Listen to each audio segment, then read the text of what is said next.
तो दोस्तों दी boys season 4 आ चुका है, लेकिन उसे देखने से पहले ये जानना ज़रूरी है कि दी बॉयज़ के पिछले सीज़न्स में क्या हुआ था। इसीलिए आज मैं दी बॉयज़ सीज़न 2 को शॉर्ट में एक्सप्लेन करूँगा। तो बिना टाइम ज़ाया करे चलिए वीडियो शुरू करते हैं। सीज़न 2 का पहला एपिसोड शुरू होता है सुपर टेररिस्ट नाकिब की डेथ और ट्रांसलूसेंट के फ्यूनरल के साथ। दूसरी तरफ बॉयज़ को पुलिस ढूंढ रही है, प्लस बिली बुचर पर इल्ज़ाम लगा है मैडलिन स्टिलवर्ट के मर्डर का। वहीं ह्यूई, फ्रेंची, मदर्स मिल्क यानी MM और किमी को छुपे हैं एक साथ। वॉर्ड में एशली वापस आती है और जॉब लेती है स्टिलवर्ट की। बॉयज़ को पता चलता है एक सुपर टेररिस्ट के बारे में जिसमें टेलीकाइनेटिक एबिलिटीज़ होती हैं। दूसरी तरफ स्टॉर्मफ्रंट नाम की सूप 7 का हिस्सा बनती है। ह्यूई, फ्रेंची, किमिको और MM CIA डिपार्टमेंट डायरेक्टर सूजन रेनर के पास जाते हैं सुपर टेररिस्ट के बारे में बताने, पर अचानक उसका सर फट जाता है। होमलैंडर बोर्ड CEO स्टैन एडगर्ट से बात करने जाता है स्टॉर्मफ्रंट के बारे में, पर स्टैन होमलैंडर को उसकी जगह दिखाता है, ये बोलते हुए कि उसकी वजह से कंपाउंड भी अब लोगों की नज़रों में है। इसके बाद अब होमलैंडर जाता है बेका के घर अपने बेटे से मिलने।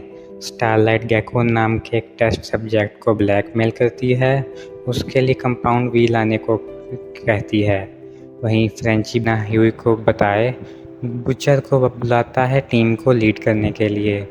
एपिसोड 2 शुरू होता है बुचर की बेका का घर याद करने से, पर वो याद नहीं कर पाता। दूसरी तरफ होमलैंडर अपने बेटे के साथ टाइम स्पेंड करता है और हमें उसकी और बेका की डील पता चलती है कि होमलैंडर ने बिली को जान से नहीं मारा ताकि बेका उससे उसके बेटे के साथ टाइम स्पेंड करने दे।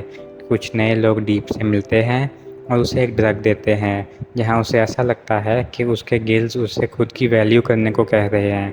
वहीं क्वीन मेव की एक्स मेव बीमार हो जाती है, जिसे मिलकर उससे बताती है कि अगर होमलैंडर को उसके बारे में पता चला तो वो उसे मार देगा। बुचर मिलता है मैलरी से, जहां वो एक डील अरेंज करते हैं जिसमें बुचर मैलरी की मदद करेगा सुपर टेररिस्ट पकड़ने में, और मैलरी इसके बदले में बुचर को बेका की लोकेशन बताएगी। एनी के हाथ कंपाउंड भी लगता है और ए ट्रेन भी आ चुका है जो कि एनी को धमकाता है क्योंकि वो बॉयज़ के साथ है, जिस पर एनी उसे धमकाती है कि वो जानती है कि उसने पॉप क्लो को मारा। बॉयज़ को पता चलता है कि जिस सुपर टेररिस्ट के पीछे वो हैं वो किमिको का छोटा भाई केंजी है। वो दोनों बॉन्ड करते हैं, पर जब वो अपने पावर्स के थ्रू बदला लेने की बात करता है तब किमिको खुद उसे बेहोश करके कैद कर लेती है। एपिसोड 3 शुरू होता है किमिको के भाई केंजी को CIA सेफ हाउस ले जाने से। दूसरी तरफ एनी को जो कंपाउंड भी मिला उसे वो न्यूज़ वालों को दे देती है और सबको पता चल जाता है कि सुपर हीरोज़ पैदा नहीं होते बल्कि कंपाउंड वी से बनते हैं। बेका के घर पर होमलैंडर अपने बेटे को पुश करता है अपनी पावर्स यूज़ करने के लिए, जिसके लिए बेका गुस्सा करती है, पर रायन को अपनी पावर्स रियलाइज़ होती हैं और वो होमलैंडर को धक्का दे देता है। दूसरी तरफ कंपाउंड वी की सच्चाई सामने आने से वॉर्ड हेडक्वार्टर में हड़कंप मच जाता है, जिसको सॉल्व करने के लिए स्टैन एडगर्ट 7 को भेजता है केंजी को लाने। वहीं ओहायो में नए चर्च के लोग डीप को भी भेजते हैं बॉयज़ के पीछे सुपर टेररिस्ट को पकड़ने, और डीप पहले पहुंच भी जाता है पर बुचर को उससे फ़र्क नहीं पड़ता। जिसके बाद 7 वहां पहुंचते हैं। बुचर केंजी को यूज़ करता है होमलैंडर के ख़िलाफ़ और स्टॉर्मफ्रंट केंजी को जान से मार देती है, पर कुछ अफ्रीकन अमेरिकन सिविलियंस को भी, जिनके लिए बाद में वो मीडिया में केंजी को ही रिस्पॉन्सिबल बताती है। इंसिडेंट के बाद स्टैन इस तबाही को यूज़ करता है सुपर हीरोज़ की इम्पोर्टेंस बताने के लिए, जहां वो ये भी बताता है कि कंपाउंड वी मैडलिन स्टिलवर्ट और कुछ भागे हुए साइंटिस्ट का काम है।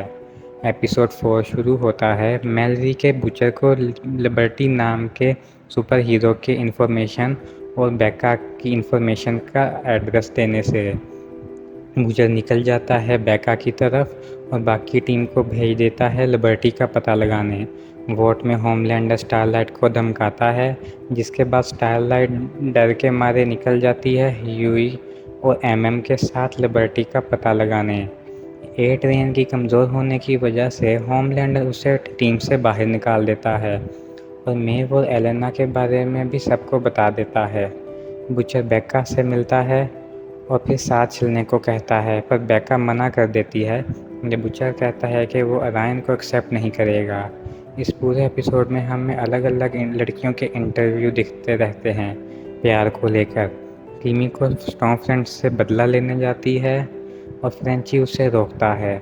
दूसरी तरफ एमएम, ह्यूई और स्टारलाइट पता लगाते हैं कि स्टॉर्मफ्रंट ही लिबर्टी है, जो कि काले गोरों में भेदभाव की वजह से अपनी पहचान बदल चुकी है कई दशकों से। डीप के साथ जुड़े हुए लोग होते हैं चर्च ऑफ द कलेक्टिव, जो कि उसकी इमेज सुधारने के लिए पूरे एपिसोड में दिखने वाली लड़कियों में से एक से उसकी शादी करवा देते हैं। पूरी एपिसोड 5 शुरू होता है होमलैंडर की वीडियो सामने आने से, जिसमें वो एक सूप को मारने के साथ साथ एक सिविलियन को भी मार देता है, जिसकी वजह से उसके खिलाफ प्रोटेस्ट होना शुरू हो चुका है। बेका को वापस ना लाने की वजह से बूचर अपने रिटायरमेंट प्लान करना शुरू करता है, जहां वो जाता है अपनी आंट जूडी के घर। ह्यूई और एमएम आते हैं उसको वापस बुलाने, पर बूचर नोटिस करता है कि ब्लैक नॉयर छुपकर उन्हें देख रहा है। दूसरी तरफ वॉट मेव के रिलेशनशिप को मूवी में दिखाने की बात करते हैं, जिससे परेशान होकर मेव अपनी गर्लफ्रेंड एलेना से कहती है कि वो होमलैंडर को बर्बाद करके ही मानेगी, जिसके लिए वो आगे जाती है डीप के पास। US house of representative Victorian human homelander के खिलाफ प्रोटेस्ट लीड कर रही होती है, जहां होमलैंडर आता है और वो माहौल को संभाल नहीं पाता। तब वो जाता है स्टॉर्मफ्रंट के पास मदद मांगने, जो कि उसकी हेल्प करती है फेसबुक को टारगेट करने वाली ऑडियंस के पोस्टर्स बनाकर। दूसरी तरफ ब्लैक नॉयर बुचर, ह्यूई और एमएम पर अटैक करता है, पर बुचर उसे धमकाता है कि अगर उसने उन्हें मारा तो दुनिया को वॉट का सबसे बड़ा सीक्रेट पता चल जाएगा, जो कि है होमलैंडर का बेटा रायन, पहला naturally born supe. Black noir butcher की बात स्टैन से करवाता है, जहां वो दोनों डील करते हैं कि ब्लैक नॉयर उन्हें छोड़ देगा अगर वो इस इन्फॉर्मेशन को बाहर नहीं निकालेंगे तो। दूसरी तरफ एनी को स्टॉर्मफ्रंट के कंप्यूटर में किसी सेज ग्रोव के नाम की जगह के बारे में पता चलता है, और ये भी पता चलता है कि वो स्टैन एडगर्ट को डायरेक्ट कांटेक्ट करती है। वहीं होमलैंडर की पॉपुलैरिटी वापस बढ़ने लगती है, जिसके लिए वो स्टॉर्मफ्रंट को थैंक्स बोलता है और वो दोनों अपनी रिलेशनशिप शुरू करते हैं। एपिसोड 6 एनी बॉयज़ को स्टॉर्मफ्रंट के लैपटॉप से पता चले सेज ग्रोव के सेंटर के बारे में बताती है। दूसरी तरफ जिस एरोप्लेन को होमलैंडर ने बर्बाद करने के लिए छोड़ दिया था मेव के साथ, उसमें पाया गया कैमरा डीप लेकर आता है मेव के पास। एमएम, फ्रेंची और किमिको जाते हैं सेज ग्रोव, जहां स्टॉर्मफ्रंट भी पहुंचती है। तभी फ्रेंची पुराने 7 के मेंबर लैंप लाइटर को स्पॉट करता है, जो कि एक पेशेंट को जला देता है जब वो स्टॉर्मफ्रंट की बात नहीं मानता।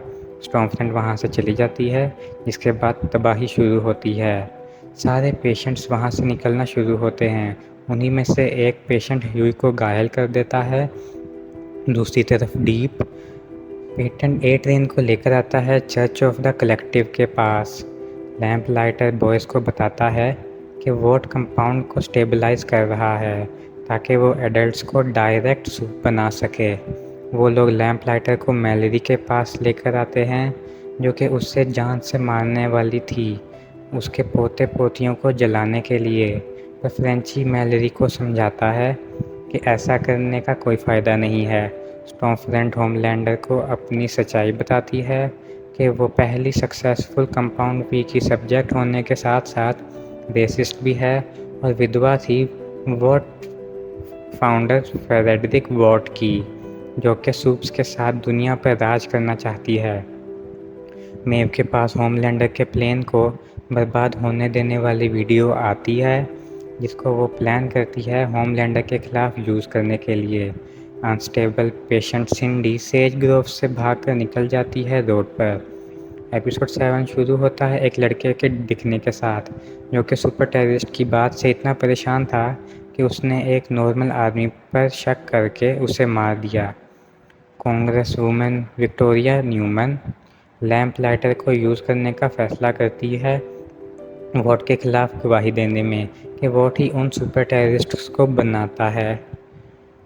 पर वो लोग ये नहीं पता लगा पा रहे थे कि वोट पेशेंट्स को ही टेस्टिंग क्यों कर रहा है। ब्लैक नॉयर एनी पर अटैक कर देता है और उसको ले जाकर कैद कर लेता है। ह्यूई को काम दिया जाता है लैंप लाइटर पर नज़र रखने का। फ्रेंची विक्टोरिया न्यूमैन की सिक्योरिटी देख रहा होता है और बुचर को उसकी माँ बुलाती है, जहाँ वो मिलता है अपने पिता से, जिनको वो हेट करता है। स्टॉर्मफ्रंट और होमलैंडर अपनी अपनी पॉपुलैरिटी के लिए कंट्री को डिवाइड कर रहे हैं, जहां वो स्टारलाइट को गद्दार बताते हैं। तब होमलैंडर स्टॉर्मफ्रंट को लेकर जाता है अपने बेटे रायन से मिलने, जहां वो उसे दिखाते हैं कि कैसे उसकी माँ झूठ बोल रही है और वो बनावटी दुनिया में रहता है। जिसके बाद रायन होमलैंडर और स्टॉर्मफ्रंट के साथ जाने का फैसला करता है। एलेना मेव के एयरप्लेन वाले हादसे से हैरान होकर उससे दूर चली जाती है। ह्यूई को जब स्टारलाइट के बारे में पता चलता है तो वो लैंप लाइटर के साथ जाता है टावर उसको बचाने, जहाँ लैंप लाइटर खुद को ही लाइट कर देता है। वहीं इसी बीच एनी भी निकल जाती है, जिस पर ब्लैक नॉयर अटैक कर देता है।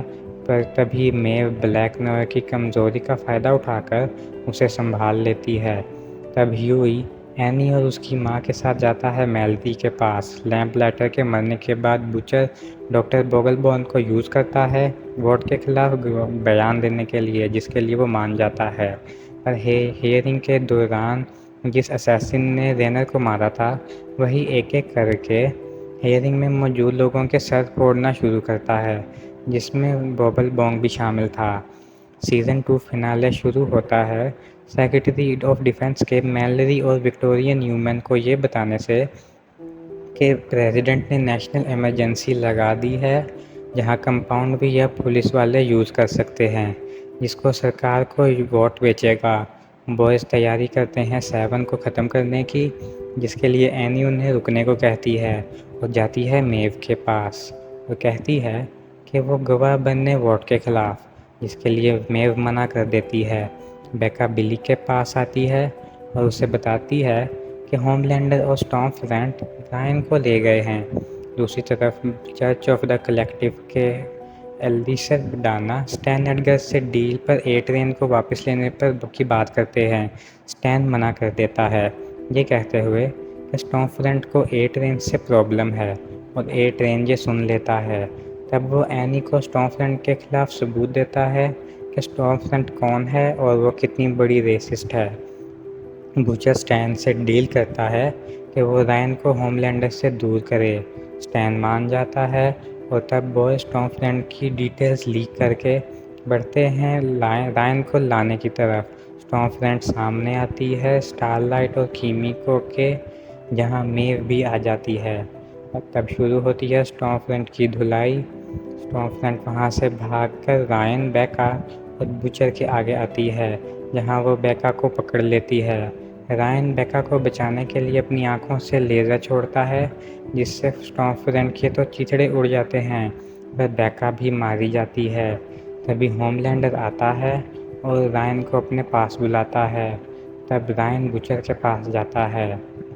तभी मेव वहां आती है और होमलैंडर को प्लेन वाली फुटेज दिखाकर ब्लैकमेल करती है कि वो बुचर और रायन को जाने दे। होमलैंडर उन्हें जाने देता है, जिसके बाद स्टैन एडगर कंपाउंड वी को पुलिस को बेचने से रोक देता है और एनी द 7 का हिस्सा बन जाती है, जिसके साथ साथ ए ट्रेन की वापसी होती है, पर डीप को वापस नहीं लिया जाता। रायन चला जाता है CIA के साथ, बॉयज़ पर से चार्जेस हट जाते हैं और ह्यूई ज्वाइन करता है विक्टोरिया न्यूमैन को। अडाना जब न्यूमैन को बताता है कि उसके पास सूप्स को लेकर और बुरी इन्फो है, तो वो उसका सर उड़ा देती है, जिससे पता चलता है वो भी सूप है और वही पीछे थी रेनर से लेकर वोगल बॉम्ब के सबके सर फटने के। तो दोस्तों ये था रिकैप सीज़न 2 का। अगर वीडियो अच्छी लगी हो तो लाइक करें और चैनल को सब्सक्राइब करें।